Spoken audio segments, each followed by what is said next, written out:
says the sweetest things to me, like, may I help you and good afternoon. But she is corporate and she is programmed to give me what I need. I like to entertain the thought that this is how she'd be if she was with me.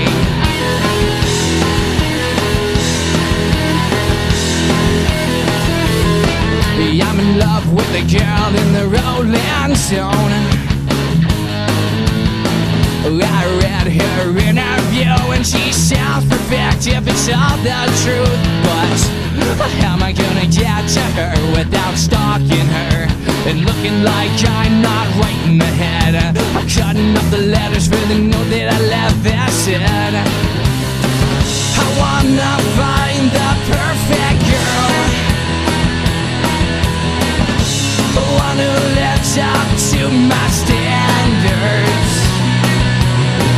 She's got to be an angel, a perfect little angel. I'll never find my perfect girl. I wanna fall in love with a rich chick, drive her car when I take her out, buy her gifts with her own damn money, let her pay for dinner and a movie. She'll buy my clothes, she'll pay my rent, she'll get my bills and cover my debts. Marry her, I'll be set for life. Daddy's money's making everything alright.